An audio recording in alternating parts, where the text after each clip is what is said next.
Good morning, good afternoon, and if you're coming home from working a long 9 to 5, hope you're having a good night as we bring to you a BarterStam.net exclusive interview with one half of the West Coast Wrecking Crew and one half of the longest reigning Winner's Circle Pro Wrestling Tag Team Champions, Royce ISAACS. How are you doing, my friend? My apologies for the stutter. It's all good, man. I often do whenever I. If you've heard a promo from me, you know that I'm not above it. So, no, I'm doing great, man. Thanks for having me on. I really appreciate your time, and every fan that's joining, listening, I appreciate your time as well. As we get started with this, since we last spoke at Body Slam, and of course not me, of course you spoke with Lewis Carlin, one of our interviewers. There have been a lot of exciting things for you that have come up, whether it was teaming with your boy Jarrell Nelson as the West Coast Wrecking Crew or going up an extra level in a competition in singles action. This past June was your 10th anniversary in professional wrestling, and in February you celebrated your 35th birthday. When you reflect on the last decade since you embarked on this journey, what are the three most important things that it has taught you? Oh boy, damn! I didn't know you were gonna get me with deep life questions like that. Three most important things. Um, hmm. I would say enjoy the ride because the ride along the way of getting where you're going is the adventure and the fun part. Um, I would say work your hardest and don't worry about what other people are going to say. Just take care of what you need to. And for my third one, I would say always salt your water when you're going to boil it to make pasta. That's the best three advice you can get. Yeah. So, since 2021, you have been part of the Josh Barnett Bloodsport events where you have gotten a lot more comfortable testing your opponent's catch wrestling limits. Earlier this year, you competed against the legendary Minoru Suzuki in April, and then the now current Heritage Cup champion at NXT, Charlie Dempsey, where you were victorious against him this past July via submission. The first question is, how did it feel to get back in there with Suzuki after you first met 2 years ago at Lucha Libre and Laughs? Suzuki-san is a legend, and rightfully so. And I'm still looking for that elusive W over him. But for now, I cherish every time that I get to wrestle him because it does. There's only so many Minoru Suzuki matches left in his career, and the fact that I've got to have two singles and a tag match with him is pretty awesome. And I always learn something and leave it better. So hopefully I get another shot at him, and this time I'm gonna get that sucker. But I definitely I understand that Minoru Suzuki is wrestling royalty, and the fact that I've gotten so many chances to share the ring with him is really a special thing.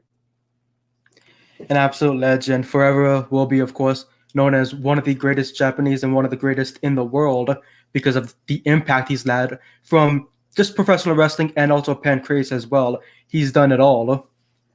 Yeah. Um, and with the next question, with a holding a win over Dempsey and now him holding a prize in NXT, are you holding the door open for a potential opportunity and challenging for the Heritage Cup, whether it's on Bloodsport or NXT grounds? I mean, I'm not the one holding the door, but I would love to blow that door open. That's for damn sure. I have the absolute most respect for Charlie Dempsey. I think that he's a grappler's grappler and a wrestler's wrestler. And if he would like to have another shot at beating me and writing that, I would love to have a shot at what he has. And I would love to have a shot where he has it. So, yeah, for him, it's a respect thing, as in I respect the hell out of him, and anytime, anywhere, and even if he doesn't have any titles or whatever, and this is 10 years down the line, he's the kind of guy that, give me a call. Oh, Charlie Dempsey wants to fight. He wants to grapple. Let's go. You heard it here. 10 years from now, we're going to get Royce ISAACS against Charlie Dempsey. Hey, if we're still around, that'll be a sick match. Let's go. I'm with it. I'm all for it. And the last question about Bloodsport. What has it been like for you to be around the mind of Josh Barnett, and how influential has he been towards, your career and your life? Josh is probably one of the most influential people that I've met in my life. From things like, I mean, obviously I met him and I trained with him, and then I got on Bloodsport and all the cool stuff that I've done there. Bloodsport helping lead to working with New Japan and putting me in a place to work with someone like Charlie Dempsey, who's a current WWE talent, and putting me in a position where I could beat said talent. Josh has done a lot for me directly in my career in terms of that, but just also in terms of someone that I've gotten to train with quite a bit and got to see the way of, I've sparred with him before. I've had him coach me before. I've got to experience all these different things and picked his brain. And he's someone that's really helped me in life, even outside of just in the squared circle. So I don't know, I can't really overstate how much Josh has meant to me as a coach, as a mentor, as someone that beats the shit out of me in side control from time to time and cranks on my neck. Josh is really, I can't say enough nice things, basically. Recently, I was seeing a couple of your tweets. You were tweeting about the recent UFC event. How long have you been a fan of the sport of MMA? And, what would you say is one of your favorite fights to watch? Let's see. I got into MMA at first back in like 2006 or so. And then I kind of fell out with it maybe a couple years out of college, but I always would dabble a little here and there and follow it somewhat. I would say that like the times that I've followed it the most intently would be probably like 2006 to 2013, 14, and then probably 2020 until now. I've been my times where I've been like really like intently watching most or all of the big cards, and I don't know. I watch pretty much every fight night at this point. I got the ESPN Plus, so I might as well if I don't have a booking or the day after, I'll catch it if I'm coming back in from somewhere or whatever. So, yeah, I've had quite the time being a fan of MMA. As far as what fights I enjoy watching, this will be be divisive, but definitely for me, Conor versus Khabib, because I love I'm a Khabib guy, and it's I think it's a very satisfying beatdown to watch. But I know the Conor fans probably won't like to hear that. I really always enjoyed Fedor and Cro Cop. I think was such an interesting, and Fedor and Nogueira, number 1 and number 3 are all like heavyweight master classes. I enjoyed, as much as my guy didn't win, Shane Carwin versus Brock Lesnar, I think is a great fight because it's such a crazy back and forth, and you're watching like basically 2 action figures beat the living crap out of each other. So that's always a good one. And let's see, I'll give you like one more. A lot of the fights that I was really into were probably like old Pride fights and like Bushido and stuff like that back in the day. Trying to think of anything that's like a banger from recent times. I'm a big Alex Pereira fan. I'll watch his fights all day. Like he's always really fun to watch dissect people and whatnot. And as much as he's like a bull in a china shop, I do enjoy Dricus du Plessis quite a bit. I like watching his fights now because he's so. It's like a controlled rampage kind of thing. Like he's just going through there, and some people think it looks sloppy, but it looks damn effective to me. Effective enough to beat Sean Strickland in January, and now Israel Adesanya this past month, the UFC middleweight champion. You mentioned Alex Pereira.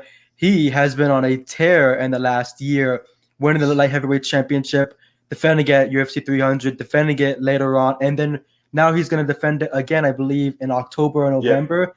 Yeah. He just can't be stopped. Yeah, and my he's next like doing that old school kickboxing thing where he's trying to stay busy all the time and keep fighting, fighting, fighting, which is interesting because we have like everyone else that's like a UFC champion fights like once or twice a year, and he's like, "No, get me more fights, more fights. I'm already in shape. I'm already ready to go. Let's do it." And exactly, John Jones, waiting it out for the Stipe Miocic fight in November. Tom Aspinall wants to keep himself healthy and active, and opening the door to a Tom Aspinall and Alex Pereira fight, I think would be a fight of the year, fight of the decade, even. I agree. I agree. My next question: in his first match with Lucha Libre and Laughs this past May at High Strangeness, Alex Shelley fought against you, where you picked up the victory over somebody who was very well respected, one of the absolute best in the world in the last 20 years, and someone who has had your number in tag team action. How important did it feel to get the upper hand, and has there been any feedback you've gotten from Shelley himself?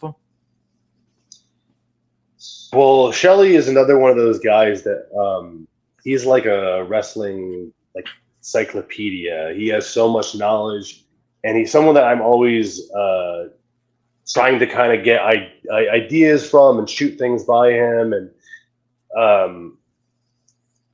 I don't know, you can't really overstate how respected someone like Alex Shelley is. So to share the ring with him in a singles, especially on my 10-year anniversary, meant a lot to me. He was like the first idea that came to my mind of like, okay, who would be a cool, different person to wrestle at my 10-year anniversary, and who would be someone that like I'm gonna look back on this years from now and be like, wow, I really got to wrestle this guy. And I think Alex Shelley is like the guy that fits that bill. Picking up a victory over someone that's been around as long as he has, that's won legitimate world championships at multiple places, like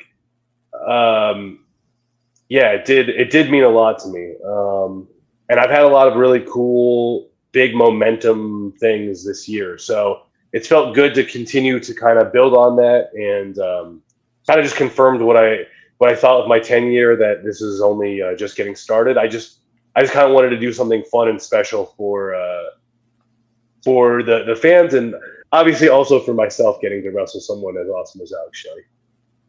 It was a great match, and picking up the win is something that every wrestler needs, especially over Alex Shelley of all people, who we don't know where he's off to next. So you never know how many opportunities you get on the independent circuit to be able to wrestle against him. Since February, you have made appearances at 3 events for Epic Pro, where you have walked away with 3 victories over Starboy Charlie, Ray Horace, and one of your biggest wins against former TNA World Heavyweight Champion Josh Alexander. What's your momentum feeling like heading into the final 4 months as we reach the end of the year? And would you like to run it back with Josh Alexander, whether it be on TNA grounds or whether it be somewhere else again? And also actually as the headliner event, because last time you guys were the co-main, this time what would it be like to be the headliner event? Yeah, I mean, that the Epic Pro event that you're talking about had a really strong card, and I think that especially the top 3 matches, so that's including Jordan Cruz versus Shane Haste and Santana versus Bad Dude Tito. I think any 3 of those could have been the main event. So I have all the respect for those other competitors as well. And I was proud to co-main event that, but I do think that Josh and I's match speaks for itself in terms of, I mean, that was a main event you could put on anywhere in the world, and I would love to. I think it would make sense to run it back. Either obviously, selfishly, I'd love to do it in TNA, but also just anywhere in Canada would be cool. Since he came down to my home, maybe I would go up to, I believe he's in Ontario. So I would love to come up there and run it back. I think that would be great. And yeah, Josh is someone that you haven't asked me about anyone that I don't respect so far. You've only asked me about the people that I like and respect. But Josh is someone that I think our styles match up really well. You just get 2 big bald bastards beating the crap out of each other. I think that's money. You know what I mean? I think there was another part to your question that I maybe didn't address, but maybe I got it. I don't know. I was saying like the TNA grounds, which you answered, and also Okay. about the momentum. How you feeling like in the last 4 months? Oh, Your momentum. yeah, I do feel good because I think like it's a good momentum thing. I've wrestled a lot of people that over the especially I would say over the last 4 years, but really even somewhat since I was younger in my career, a couple of years in, I've wrestled a lot of people that are on the level, as you would say, or like world class. But it does make a difference when you actually are able to pick up victories over these people. So, like, I think for a long time, I've been a very strong regional guy that's done a few things nationally, but mostly like jobber to the stars. And I don't think that that's a title that comes with respect because if you can't even do that, then you're far below that. But it does matter. At some point, you have to take that next step and start beating people. And this year, I think I've had my most success when you look at beating someone like Charlie Dempsey, who is currently employed at WWE. When you see beating someone like Alex Shelley, who's a former TNA world champion, beating someone like Josh Alexander, who's a former TNA world champion, it's like I'm beating people who are someone in wrestling, and that means that I am someone in wrestling. So I'm going to keep, stacking my wins and keep climbing up the ranks. And I'm glad to see someone else point out the momentum and all that because it sounds like I'm just bragging if I'm just talking about it all the time myself. But you asked the question, so now I'm allowed to brag on myself a little bit because it's been my biggest year in terms of like big W accomplishments and especially big singles W accomplishments and all that kind of stuff really does matter and does add up in terms of making a career. So these next 4 months, I just want to do more of that, knock out some more world champions, maybe do some more cross promotional submissions and KOs and keep that momentum going because momentum is fleeting always in wrestling, but I've done a pretty damn good job of continuing to build and build over my career. And with momentum, keeping it and beating world champions, have you had any discussions this past year with any of the major promotions as to working more dates? As to, like, example, AEW Collision, you had your match with Joel Nelson. And so in the last couple of months, we're waiting to see what happens next with you with Ring of Honor and with AEW. Are there any other promotions that have been, reaching out to you to try to book you guys? Hey, we're always available and by that phone. So if Tony Khan needs someone for Ring of Honor, we'd love to do some more dates. And I'd love to get on TNA's radar because I think we'd be a really good fit there and whatnot. And I hear Florida's lovely weather year round. So take for that what you will. But no, I'm definitely hungry for more. I want to take that next step and. Let's have some conversations. I'm a very available, reachable man. And they can hear it. They know that you are ready to take over at any given moment. So this weekend, you and Joel Nelson of the West Coast Wrecking Crew will look to put the nail in the coffin and move on from this chapter with Tom Lawler and Fred Rosser. What are some final words that you would like to give your opponents before the opening bell and New Japan Pro Wrestling's Capital Collision?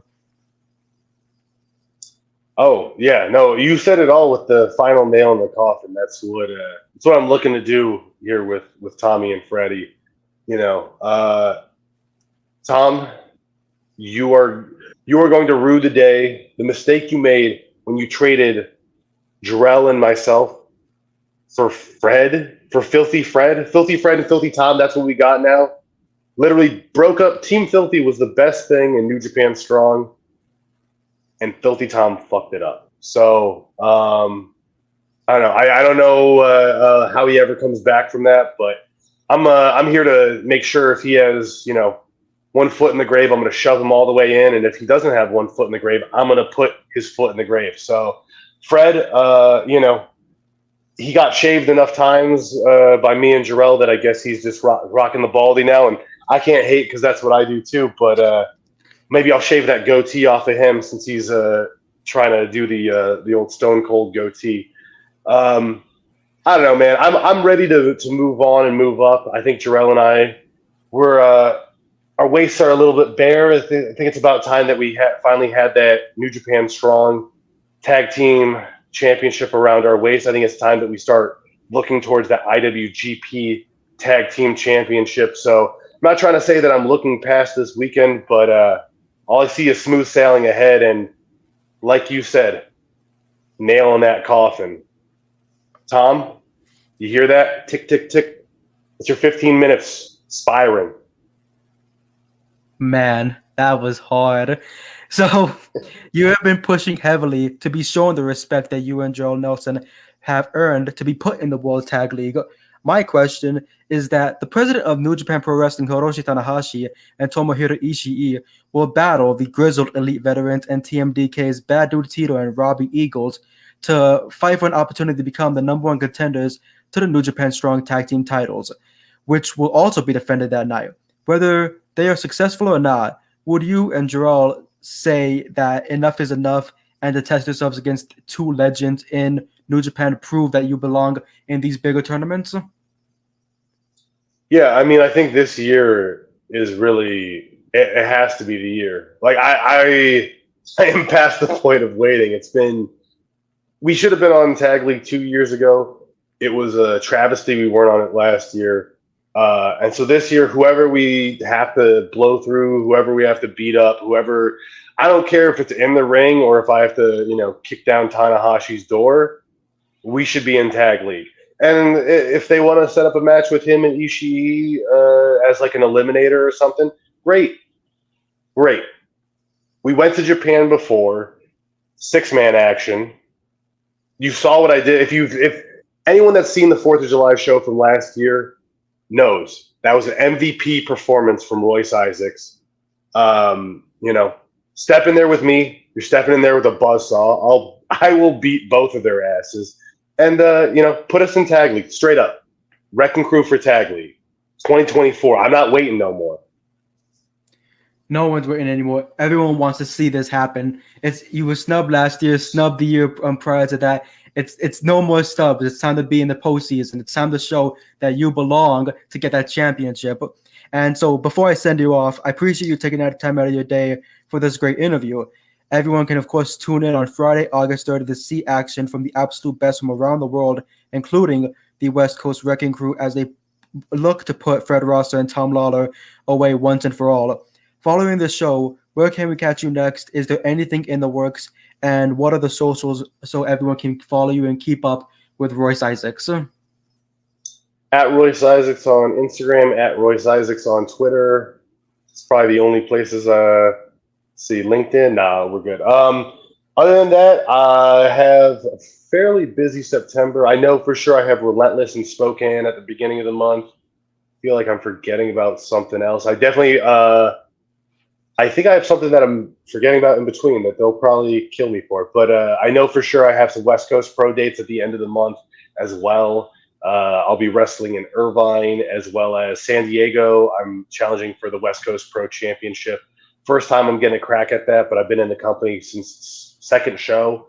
So definitely really excited for that. I do have a lot of respect for Kevin Blackwood, who I'm challenging. But at the end of the day, it's one of those things where he has something that I want, and it's something that I've been working for. I think it's something that can really kind of prove myself within West Coast Pro. So I'm excited for that. And just check all my socials. I'll always post about all my bookings on there, as well as clips and all that. I have one other place. I do have a YouTube channel where I post matches and such from time to time. So check that out if you want to. And I just appreciate anyone that took the time to listen to me ramble for 25 minutes because hey, there's other ways you can spend 25 minutes. So thank you for spending it with me. Hey, 25 minutes of a good talk, learning more about you, learning more about, your love for MMA, respect for Josh Barnett, how you're going to put the nail in the coffin this weekend. I cannot wait. It's going to be great. Thank you so much for being part of this. Thank you to everybody who tuned in. Hope you had a great morning, great afternoon, and a great night as we bring to you another BodySlam.net exclusive with the one and only Rolls-Royce ISAACS. Thank you very much. Thank you.